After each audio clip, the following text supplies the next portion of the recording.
Le fonio est une céréale dite mineure. Pouvez-vous nous expliquer pourquoi? Donc, le fonio est considéré comme une céréale mineure, tout d'abord parce qu'il y a relativement peu de tonnage en production, on va dire. C'est quand même une céréale assez confidentielle.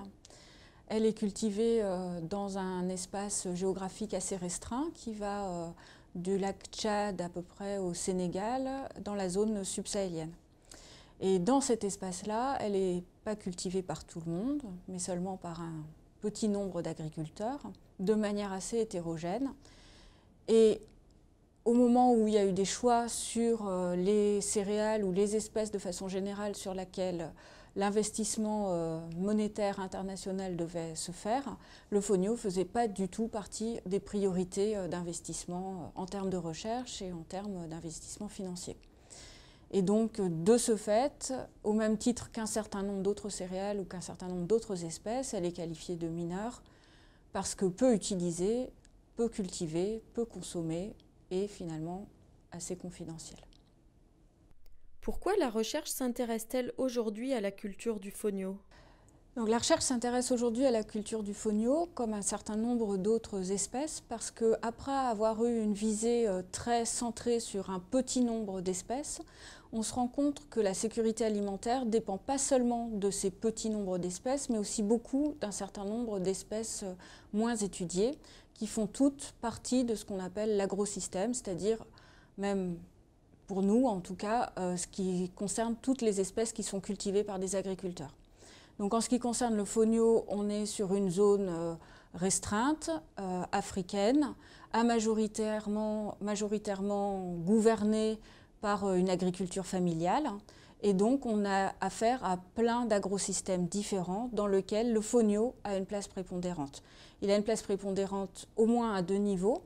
Au premier niveau, c'est qu'il a un cycle de vie très court, donc il sert pour la période de soudure, c'est-à-dire le moment où le fonio est mature, mais aucune autre espèce n'est mature, donc il est consommé en grande quantité par les agriculteurs qui le cultivent. Et il a un deuxième rôle, qui est un rôle culturel, on va dire, et il est beaucoup utilisé pour tout ce qui concerne les fêtes spécifiques, les mariages, les échanges, voire même un indicateur de développement de compétences pour les femmes, par exemple. Le rôle des femmes est important dans la culture du fonio pour plusieurs raisons.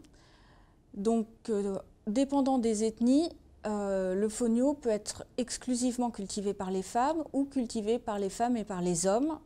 Ça dépend beaucoup de où la culture du fonio est faite. Les femmes, traditionnellement, s'occupent de manière générale plus des cultures maraîchères, on va dire. Elles peuvent avoir un petit coin de fonio dans cette zone de culture maraîchère.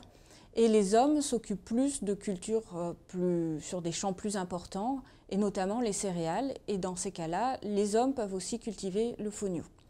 Mais le fonio, c'est une céréale à tout petit grain qui est très difficile à décortiquer et qui nécessite en fait un temps de préparation très important. Donc il y a un temps de préparation au moment du battage. Les petits grains se mélangent souvent avec des cailloux, si les aires de battage ne sont pas parfaitement propres, on va dire. Donc ça veut dire qu'ensuite les femmes doivent trier le grain et les cailloux. C'est un peu comme quand nous on mange des lentilles, on n'aime pas trop trouver des petits cailloux dans notre bouchée de lentilles. Et ensuite, au moment du pilage, ça prend beaucoup de temps.